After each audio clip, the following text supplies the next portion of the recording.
पहले तो आपका स्वागत और शुक्रिया अदा करना चाहता हूं कि आप यहां आए और बड़े अरसों के बाद मैं एक प्रेस कॉन्फ्रेंस कर रहा हूं। बड़े 1-2 साल से मैं सोच रहा हूं कि किया क्या जाए, कुछ ना कुछ तो करना पड़ेगा ना। और अगर आप दुनिया का इतिहास देखो, किसी भी देश का इतिहास देखो, तो जब जब बदलाव आया है कहीं भी, वकीलों द्वारा आया है। और मुझे इस बात का खेद है कि हिंदुस्तान के वकील चुप हैं। और मैं पूछना चाहता हूं, हिंदुस्तान के वकील चुप क्यों हैं? कुछ बातें आपके सामने रखूंगा विश्व के बारे में। जब अमेरिकन वॉर ऑफ इंडिपेंडेंस हुई, अमेरिकन रेवोल्यूशन हुआ, तो उसके सबसे आगे कौन था? वकील। चाहे वो जॉन एडम्स हो, चाहे वो थॉमस जेफरसन हो। और जब डिक्लेरेशन ऑफ इंडिपेंडेंस का गाना गाया गया तो उसमें 56 लोग थे। उन 56 लोगों में से 24 वकील थे जब वो गाना गा रहे थे अमेरिकन वॉर ऑफ इंडिपेंडेंस का, और बाकी जज थे। जब फ्रेंच रेवोल्यूशन हुई तो उसके पीछे भी वकील थे। जो प्रिविलेजेस अपर क्लास को मिलती थी उसको अटैक करते थे। तो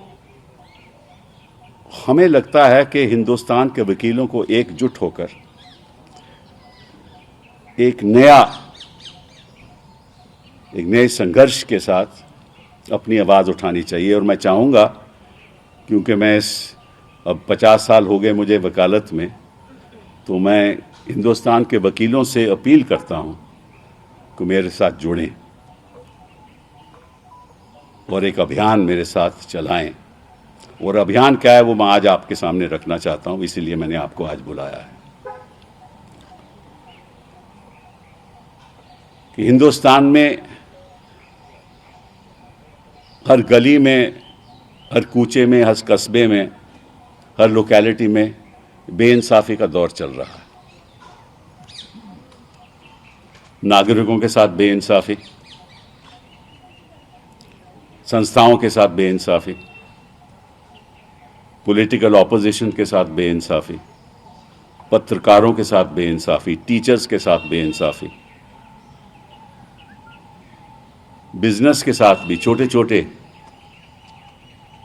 मिडिल इनकम एमआईएसएमई सेक्टर के साथ बेइंसाफ़ी। तो हमने एक वेबसाइट शुरू की है जिसका हेडिंग है इंसाफ के सिपाही। उस वेबसाइट पे कोई भी रजिस्टर कर सकता है अपने आप को। वेबसाइट है insafkesipahi.co.com। अपना टेलीफोन नंबर, अपना पता, एक नेशनल लेवल का एक प्लेटफॉर्म बनेगा। उसमें वकील लोग सबसे आगे होंगे। जहाँ जहाँ भी बेइंसाफ़ी का दौर रहेगा वहाँ नागरिक लोग, आम आदमी, वकील साहब इकट्ठा होकर लड़ाई लड़ेंगे। मैं सोच रहा था कि जो आरएसएस की शाखाएं हैं वो भी हर लोकेलिटी में रहती हैं और अपना आइडियोलॉजी आगे बढ़ाते हैं, और इस आइडियोलॉजी के द्वारा बेइंसाफ़ी भी बहुत होती है। तो उस बेइंसाफ़ी के साथ भी हम लड़ेंगे। और हम चाहते हैं कि हिंदुस्तान की हर गली में, हर कस्बे में, हर कूचे में, हर लोकेलिटी में, हर रीजन में इंसाफ के सिपाही खड़े रहें।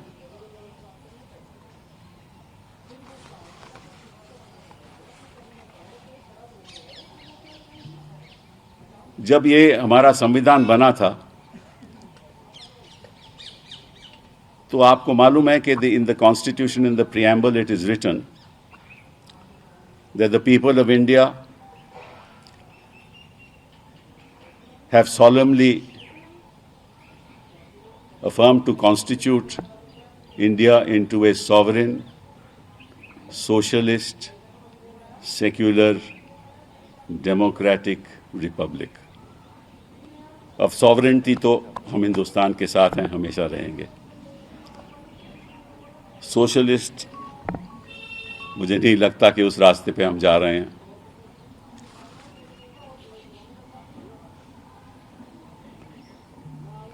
उस रास्ते पे हम जा रहे हैं।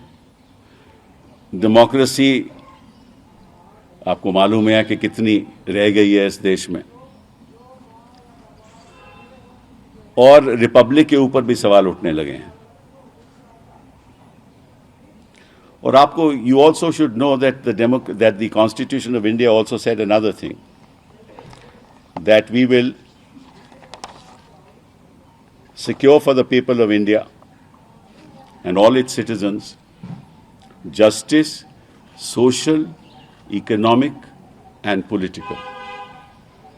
मतलब कि इंसाफ, न्याय, सामाजिक न्याय, आर्थिक न्याय, राजनीतिक न्याय, ये हमारी कॉन्स्टिट्यूशन कहती है। और ये शासन का कर्तव्य है कि ऐसा न्याय होना चाहिए, आर्थिक, सामाजिक और राजनीतिक। सामाजिक अन्याय हो रहा है, आर्थिक स्थिति हिंदुस्तान के गरीब आदमी की आप सोच भी नहीं सकते क्या है। 80 करोड़ लोग इस देश में ऐसे हैं जो 5,000 रुपया से कम कमाते हैं हर माह। 5,000 रुपया से कम, 80 करोड़ लोग। अगर आप यूनाइटेड स्टेट्स ऑफ अमेरिका और यूरोप का पॉपुलेशन इकट्ठा कर लीजिए, वो भी 80 करोड़ नहीं है। और एक फैमिली की, जी एवरेज फैमिली की जो इनकम है, वर्किंग फैमिली की इनकम है, वो 53,000 है सालाना। मतलब कि 5,000 रुपए से भी कम हर महीना। तो ये सामाजिक न्याय है, ये आर्थिक न्याय है। और राजनीतिक न्याय तो आप देख ही रहे हो। मतलब कि आज कल जो 10th शेड्यूल है, it has become a defectors paradise. 2014 के बाद आपको मालूम है कि जब चुनाव होता है तो जो सरकार बनती है वो इलेक्टेड गवर्नमेंट के साथ बनती है। इन्होंने 8 सरकारें गिरा दी, 8 सरकारें। मतलब कि एक चुनी हुई सरकार को इन्होंने गिरा दिया, चाहे वो मेघालय हो, मणिपुर हो, मध्य प्रदेश हो, कर्नाटका हो, गोवा हो, महाराष्ट्र हो।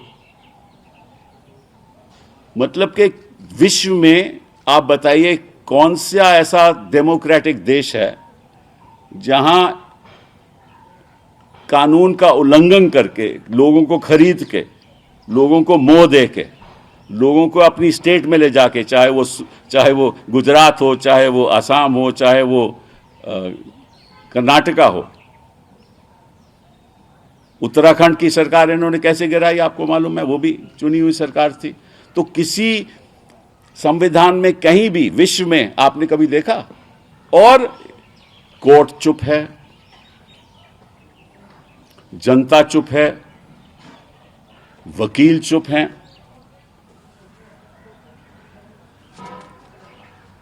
ये राजनीतिक अन्याय है।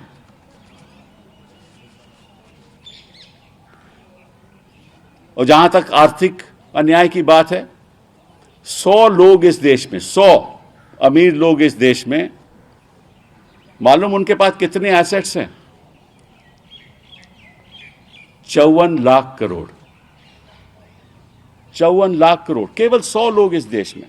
आप बात करते हो प्रियम्बल की,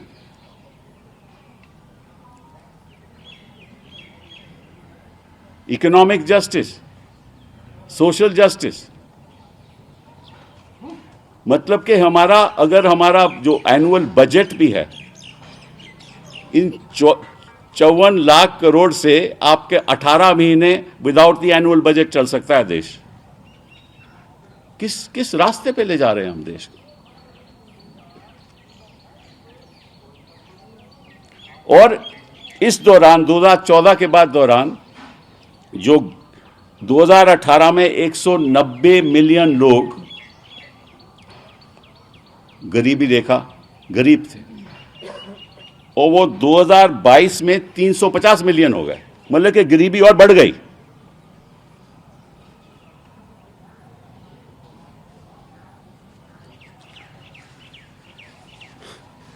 और ये हो क्यों रहा है? 10th शेड्यूल के आधार पे आप सरकार गिरा दो, and the governments Valentine is the enforcement directorate. किसी के पीछे भी आप ईडी लगा दो, उसको डराओ, उसको अरेस्ट करो, उसको धमकाओ, उसको बोलो स्टेटमेंट दे। सीबीआई तो बिना राज्य सरकार की अनुमति से जा नहीं सकते, कहीं स्टेट पे नहीं जा सकते, लेकिन ईडी बगैर सरकार की अनुमति से कहीं भी घुस सकती है। The fact of the matter is that we are in a situation that we see that this government, we see a government versus citizens. We want a government for citizens, not versus citizens.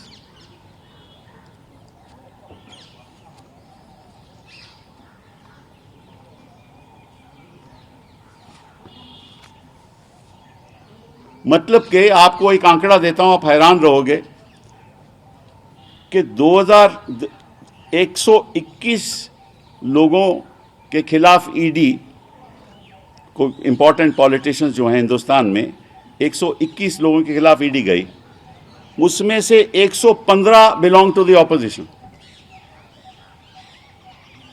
आपने आज तक सुना है कि कोई BJP की सरकार, अभी कर्नाटका में 6 करोड़ का मामला हुआ ना, वहां ईडी गई, पहुंची वहां ईडी। अगर किसी कांग्रेस सरकार की वहां होती तो ईडी भी पहुंच जाती, वहां कार्रवाई भी शुरू हो जाती, सीबीआई भी पहुंच जाती, सब लोग पहुंच जाते। किसी बीजेपी की सरकार में किसी के मंत्री के खिलाफ आज तक ईडी ने कोई कदम उठाया है? नहीं उठाया, क्योंकि अपना बचाव करेंगे और पॉलिटिकल ऑपोजिशन को खत्म करने की तैयारी करेंगे। और जो भी लोग ईडी में फंसे हुए थे और इनके पक्ष में आ गए, बीजेपी में शामिल हो गए, वो केस भी खत्म कर दिए।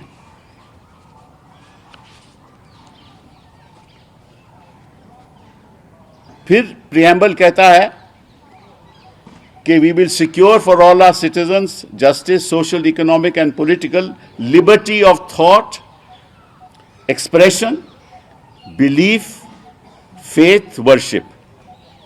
लिबर्टी ऑफ थॉट तो आप देख ही रहे हो, पत्रकारों को अंदर कर देते हैं जो भी इनके खिलाफ बोले। फेथ की बात तो आप रोज के रोज कोई ना कोई मुकदमा कर देते हैं। जिस किस्म का हेट स्पीच चालू हो रही है आप जानते हो।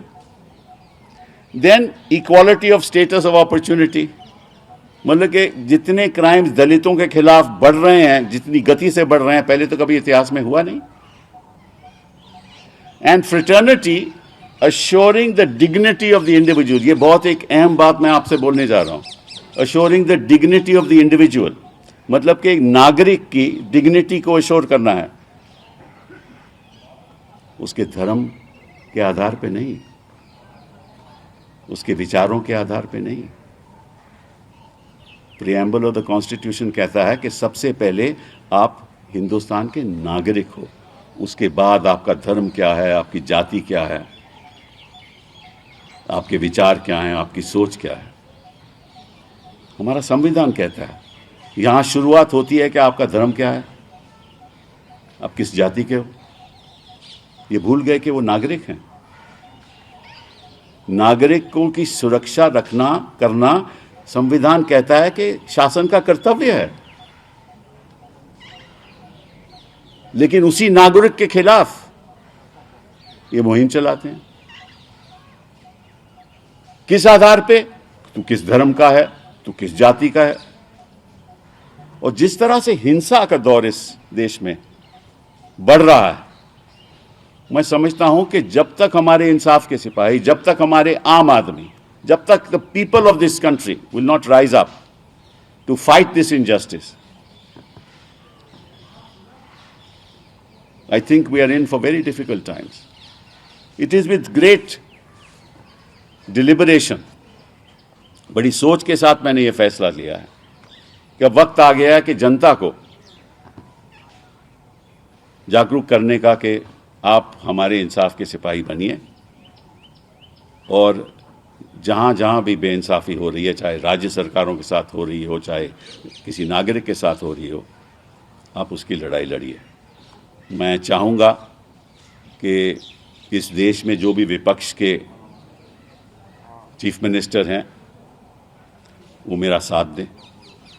मैं चाहूँगा कि जो भी विपक्ष के जो सरकार में नहीं हैं लेकिन नेता हैं वो मेरा साथ दें, और हम एक नेशनल मूवमेंट की शुरुआत करें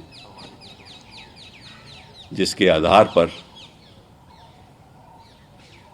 ये जो गुलामी हमें दिख रही है उससे मुक्त होना चाहिए। बहुत बहुत धन्यवाद। क्या आप कहना चाह रहे हैं कि इस समय हमारा देश गुलामी जिस तरह से ये वैलेंटाइन का इस्तेमाल कर रहे हैं, जिस तरह से ये सरकारें गिरा रहे हैं, ये नहीं चाहते कि विपक्ष रहे। अंग्रेजों के वक्त क्या होता था कि कोई भी प्रोटेस्ट करता था उसको उसकी आवाज बंद की जाती थी। सिब्बल साहब, ये आपने एक नागरिक आंदोलन की बात की है और सपोर्ट मांग रहे हैं विपक्षी दलों से, और बिना राजनीतिक आंदोलन के कैसे आप भाई, जैसे the moment you talk about fight against injustice, that is political. हर किस्म का इनजस्टिस होता है, हर किस्म का अत्याचार होता है। This is people versus. मैं किसी एक पार्टी की पक्ष की बात नहीं कर रहा। The people of India have to realise कि संविधान में सोच क्या थी, क्या हो क्या रहा है, बनाने वाले के सपने क्या थे और आज हो क्या रहा है। This is a government versus citizens, it is not a government for citizens. We want to change that. Sir, आपको क्या लगता है ये बदलाव कब से आया है कि संविधान की बात नहीं हो रही है? ये अचानक से हुआ है या कि पहले से है? नहीं, देखिए, ऐसा है, पहले से होता था थोड़ा बहुत, मैं नहीं मानता। देखो, ऐसा है कि मैं आपको एक और बात बताऊं, हर शासन में कोई अच्छाइयां भी होती हैं। मैं कहूं कि मोदी जी सब काम गलत कर रहे हैं, वो भी सही नहीं है। मुझे ये कहना लगेगा कि मैं कोई पॉलिटिकल ये कोई पॉलिटिकल बात नहीं है। डिजिटलाइजेशन सही है, आवास योजना सही है, कई योजनाएं, हम उसके खिलाफ नहीं हैं।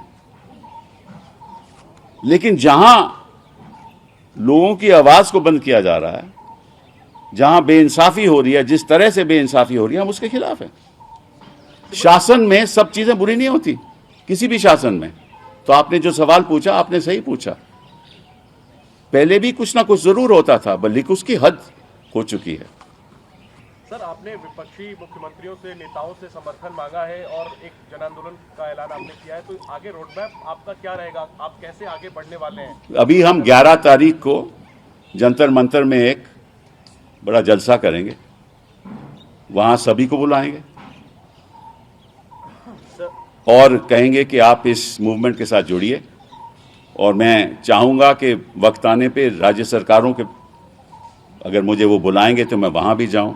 तो एक नेशनल अभियान शुरू होना चाहिए। कौन कौन आएंगे सर 11 तारीख को? कौन किन को आपने न्योता दिया? नहीं, वो न्योता देंगे ना, न्योता देंगे। Sir, there is a lot of disunity in opposition ranks. So you've called the opposition parties to join this people's movement. So how do you plan to go about? But I'll talk to all of them as it is. I have now, through you, I'm requesting all of them to be part of this, and then we'll take this forward. You see, देश का जो युवा है खास तौर पे, वो त्रस्त है, उसको पता ही नहीं। मतलब कि अगर पीएन की जॉब हो तो उसमें पीएचडी के लोग अप्लाई कर रहे हैं, एमबीए के लोग अप्लाई कर रहे हैं, ड्राइवर की जॉब के लिए एमबीए इंजीनियर्स के लोग इंजीनियरिंग डिग्री लेकर वो अप्लाई कर रहे हैं। मतलब इतना तो हमने कभी देखा नहीं। मतलब कि जो युवा है वो चाहता है हमें नौकरी मिले, नौकरी है नहीं, प्राइवेट सेक्टर बढ़ नहीं रहा, सरकार के पास नौकरियां हैं नहीं, और हमारी जो पॉपुलेशन है युवाओं की वो बढ़ती जा रही है। तो सरकार की सोच क्या है? कोई सोच है ही नहीं। सिब्बल जी, हाँ बताइए। ऐसे वक्त हम जब देखते हैं कि लोकसभा चुनाव ज़्यादा दूर नहीं है और बिल्कुल बजा हुआ है, पार्टियां अलग अलग समीकरण बना रही हैं, कभी कभी कवायद चलती है, थर्ड पार्टी की कवायद होती है, अलग अलग मोर्चे की बात आती है, अब आप नागरिक मोर्चे की बात कर रहे हैं, तो इसमें कांग्रेस की भूमिका कहाँ देखते हैं आप? कांग्रेस नहीं, हम कहेंगे कांग्रेस भी हमारे साथ आए, इसमें क्या बात है, उसमें क्या बोल। ये तो एक पीपल्स मूवमेंट है, ये कोई मैं कोई पॉलिटिकल पार्टी थोड़ी ना बनाने जा रहा हूँ। लेकिन विपक्ष बिखरा हुआ है, उसमें आएगा ना भैया, अब लोग भी बिखरे हुए हैं, जनता, अब जर्नलिस्ट भी बिखरे हुए हैं, कोई सरकार का पक्ष तो करता है, कोई नहीं करता। इकट्ठा होना चाहिए ना। आपके बच्चे भी हैं, वो भी नागरिक होंगे आगे के दिन। सर कई ऐसे दल हैं जो कि न्यूट्रल टाइप से दिखते हैं ना, वो कांग्रेस के साथ या भाजपा के, जैसे बीजेडी हो गया, अकाली दल हो गया, इन दलों को लेकर के क्यों नहीं, बिल्कुल बिल्कुल इनसे भी बात करेंगे। देखिए ऐसा न्यूट्रलिटी किस चीज़ पे है कि वो बीजेपी का समर्थन देंगे नहीं देंगे, वो तो पॉलिटिकल मामला है। हम तो पॉलिटिकल बात ही नहीं कर रहे। हम तो कह रहे हैं कि साहब ऐसा है कि इकट्ठे हो ताकि हमारा देश सॉवरेन भी रहे, लिबर्टी भी कायम रहे, सोशल जस्टिस भी हो, राजनीतिक जस्टिस भी हो, आर्थिक जस्टिस भी हो। ये हमारी सोच है ना, इसमें कौन विरोध कर सकता है? मोदी जी भी विरोध नहीं करेंगे। मोदी जी क्यों विरोध करेंगे? वो भी चाहेंगे ना, ये कह दे मोदी जी कि नहीं हम नहीं चाहते, वो भी चाहेंगे और हमसे सलाह लें, हम उनको बताएंगे। इसमें बुरी बात क्या है? जानते हो तो ये कदम उठाते क्या? लड़ाई तो पॉलिटिकल है, जो आपको लग रहा है पॉलिटिकल, लेकिन आपको लगता है कि आप सबको इकट्ठा करने का एक काम कर सकते हैं विपक्षी पार्टियों? नहीं, देखिए ऐसा है कि मुझे लगता है कि जो हमारी जो जर्नलिस्ट कम्युनिटी है वो आवाज़ उठाएगी। हम तो चाहते हैं ना, आप भी चाहते होंगे, ठीक है ना। तो ये तो प्रयास करना पड़ेगा ना। हम पूरा मतलब कि हमने ऐलान कर दिया तो मैं पूरा अपने प्रयास करके इसको आगे बढ़ाऊंगा। सर 2024 का चुनाव है, आप कह रहे हैं कुछ चीजें बदलनी है, तो बदलाव तो तभी होगा जब सरकार बदलेगी। हाँ बिल्कुल। और जब सब लोग पूछ भी रहे हैं आपसे, लेकिन शायद भूल रहे हैं कि आपने इसी जगह पे विपक्षी पार्टियों को इकट्ठा भी बहुत जी हाँ, जी तो हाँ, आप कांग्रेस में जी हाँ, जी हाँ। अब आप कैसे उन सबको एक प्लेटफॉर्म पे लाके कोई एजेंडा, ये प्लेटफॉर्म आ गया ना। अभी एक वही आपको कह रहा हूँ, उसको कैसे एजेंडे को आगे बढ़ाएंगे आप, क्योंकि सबका पॉलिटिक्स। मैं आपको उदाहरण देता हूँ कि अभी मैंने ये शुरुआत की 11 तारीख को, सभी कुछ राजनीतिक दल के लोग आए हमारे पास, उस जलसे में शामिल हूँ। मैं चीफ मिनिस्टर से जहाँ हैं जहाँ नहीं हैं विपक्षी दलों से कहूँगा कि चलिए महाराष्ट्र चलें, झारखंड चलें, छत्तीसगढ़ चलें, अखिलेश के पास उत्तर प्रदेश चलें, ठीक है ना। वहाँ हम इंसाफ की बात करें, एक नेशनल मूवमेंट चलाएं। देखिए ये देखिए, जब तक देश के आम नागरिक इकट्ठा नहीं होगा, क्योंकि दल तो बटे रहते हैं ना, क्योंकि हर एक का अपना रीजन है, हर एक का अपना स्ट्रॉन्ग पॉइंट है, लेकिन जब तक पीपल इकट्ठा नहीं होंगे एक विचार के साथ, विचारधारा के साथ, और वो मैं आपको 11 तारीख को एक विजन ऑफ इंडिया दूंगा। मैं कोई ये तो खैर इंसाफ की सिपाही तो एक वेबसाइट हो गई ना जहाँ जुड़ेंगे लोग। मैं एक नया विजन ऑफ इंडिया दूंगा कि हिंदुस्तान को करना क्या चाहिए, शासन को करना क्या चाहिए, हमारे सामने कठिनाइयाँ क्या हैं, चुनौतियाँ क्या हैं, उससे दूर कैसे करना, पॉजिटिव एजेंडा होगा। मैं कोई मोदी जी को क्रिटिसाइज नहीं करने बैठा, मैं उनको सुधार दूंगा कि आप इस पे अमल रखिए, ठीक है ना। पॉलिटिकल पार्टियों के लिए भी आपका ये मैसेज है अपोजिशन की कि आप इकट्ठा हो, आपके मंच का इस्तेमाल करें और एक साथ हो, क्योंकि कई पॉलिटिकल। नहीं, मेरा कोई मंच नहीं है, ये आम आदमी का मंच है, मेरा कोई मंच नहीं है। मैं तो एक समझ लीजिए कि एक फैसिलिटेटिंग फैक्टर हूँ, एक साधन बन गया। मंच जनता का होगा। साधन सर आपको लग रहा है, क्योंकि अलग अलग वॉइस है, फिर भाई TRS अलग बात कह रही है, मुझे ये बताओ कि कौन सा राजनीतिक दल इस देश में कहेगा कि इंसाफ की लड़ाई नहीं लड़नी चाहिए? Kapil, अभी may I ask a question? Sure You know, yeah, it's a movement for helping people, making them aware of what's happening, and it will be dominated by lawyers, as I understand. No. I mean, it will have a fair content of lawyers. Yeah, the lawyers will be also at the forefront of the movement because all lawyers have brought about change. हाँ. You see, denial of justice is largely on account of lack of access to judicial remedy. Right. For most of the people. Right. So, are you also thinking in terms of helping those people through legal acumen, those who are really in need of such a help? A. B. Lately, in recent years, especially after 2014, we have seen certain chronic litigants in the highest court of justice who come up with PILs. Some of them are good, some of them are quite clearly politically motivated. Now, as something which is more creative, would your group or would this Insaf Ke Sipahi would also be approaching courts in order to shake them out of their slumber? As you rightly said, courts are sleeping, and there is a gross violation of Article 10 schedule by way of toppling governments, elected governments. You know. So, I mean, would there be a stream that will be active vis-a-vis seeking judicial remedies, judicial intervention in serious issues? Yeah, you see, look, Vinod, I think you are not fully interpreting my intent. Certainly, lawyers will be at the forefront, but the intent is not that. We are at my individual level help people on a daily basis. There are many other lawyers who do that, even in the Mufassil, even in the Tehsil. That will be spread. But I think we need to give a new vision for India, which is not limited to the legal fraternity. What should we do in education? What should we do in health? How do we deal with employment? How do we deal with robotics? I'll give you a new vision of India on the 11th. No, I'm asking because you see the freedom struggle was led from the front by the legal fraternity of the time.